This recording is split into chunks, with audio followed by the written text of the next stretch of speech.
একটা প্রশ্ন দিয়ে শুরু করি। এক্সেলে ডেটা থেকে আপনি কিভাবে ডুপ্লিকেট রিমুভ করেন? যেমন ধরেন এই যে ডিপার্টমেন্ট কলাম, এখানে কিন্তু ডুপ্লিকেট ভ্যালু আছে। দেখেন অ্যাকাউন্টস আছে কয়বার? 2 বার।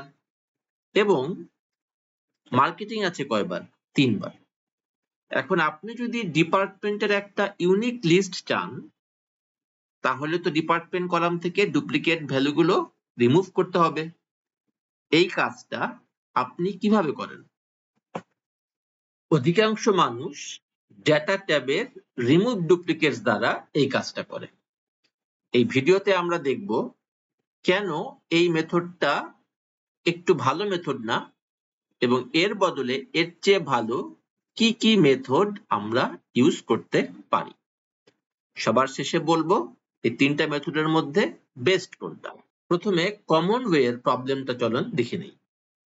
এই যে ডিপার্টমেন্ট কলাম, ম্যাক্সিমাম মানুষ কি করবে? এটাকে কপি করে অন্যখানে এনে প্রথমে পেস্ট করবে। তারপর এই কলামের যে কোনো ঘরে সিলেকশন রেখে ডেটা ট্যাবের ডেটা টুলস গ্রুপের রিমুভ ডুপ্লিকেটে ক্লিক করবে এবং তারপর ওকে প্রেস করলে সে ডুপ্লিকেট রিমুভ করার পর যে 3টা ডিপার্টমেন্ট আছে তার লিস্ট পেয়ে যাবে। কিন্তু সমস্যা হচ্ছে যদি নতুন ডাটা অ্যাড হয়, যেমন ডিপার্টমেন্ট কলামে আমরা যদি অডিট অ্যাড করি, তাহলে কিন্তু এই ইউনিক লিস্টটা আপডেট হচ্ছে না। কারণ এই রিমুভ ডুপ্লিকেটস টুলটা হচ্ছে একটা ওয়ান টাইম অপারেশন। কাজেই ডাটা আপডেট হলে আমার আউটপুটটা আপডেট হচ্ছে না। আজকে আমরা দেখব এমন 3টা উপায় যার সাহায্যে আমরা এই প্রবলেমটা সলভ করতে পারি। তো বেটার ওয়ে গুলো দেখার জন্য প্রথমে সেটআপ করতে হবে। সেটআপটা হচ্ছে প্রথমে ডাটাকে টেবিল বানাতে হবে। এই জন্য আপনি কন্ট্রোল টি টেপে এন্টার দিলেই ডাটাটা টেবিল হয়ে যাবে। টেবিলের স্টাইল যদি আপনার পছন্দ না হয়, তাহলে অল্টার জেটিএসসি চাপলে টেবিলের স্টাইল ক্লিয়ার হয়ে যাবে। আরেকটা কাজ আমরা করতে পারি, টেবিলটাকে নেমিং করতে পারি। এই জন্য অল্টার জেটি এ টেপে টেবিল নেমে আপনি লিখে দিতে পারেন এমপ্লয়িজ, লিখে এন্টার। এই হচ্ছে 3টা ভেরি কমন একটা সেটআপ ডাটাকে টেবিলে কনভার্ট করে নেওয়া। প্রথম উপায় হচ্ছে ইউনিক ফাংশন দ্বারা আমরা ডুপ্লিকেট রিমুভ করতে পারি। এই জন্য প্রথমে ইকুয়াল চাপলাম, তারপর ইউনিক লিখে ট্যাব প্রেস করলাম। এবার টেবিলের এই ডিপার্টমেন্ট কলামটাকে আমরা রেফার করে দিব, তারপর ব্র্যাকেট ক্লোজ করে এন্টার দিলে সাথে সাথে ডিপার্টমেন্টের ইউনিক লিস্ট চলে আসবে।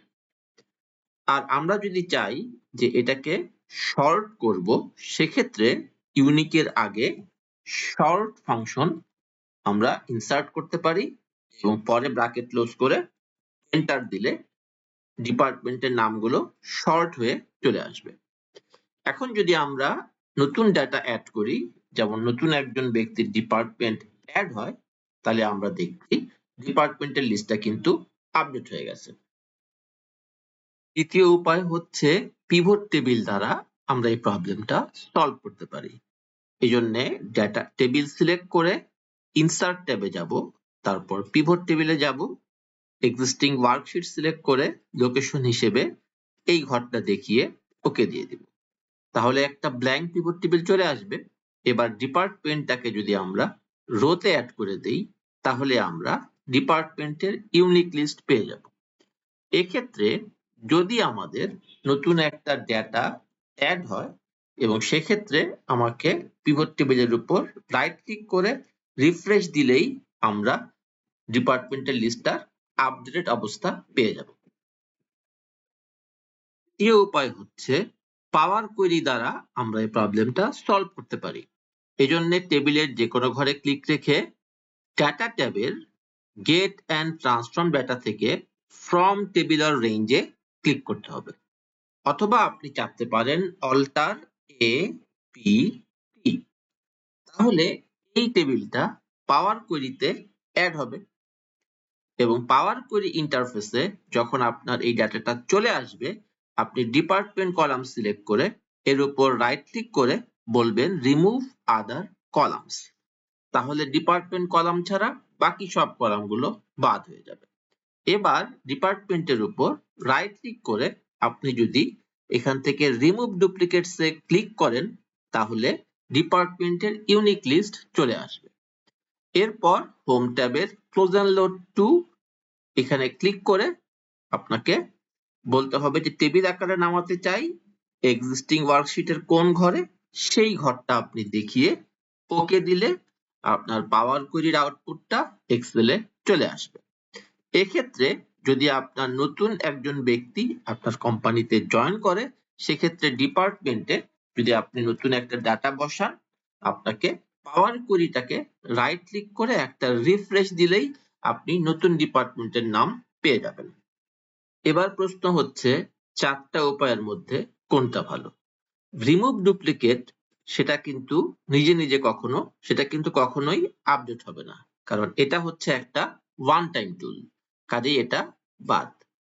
পিভট টেবিল রিফ্রেশ দেওয়ার পর আপডেট হবে, আর পাওয়ার কোয়েরি সেটাও রিফ্রেশ দেওয়ার পর আপডেট হবে।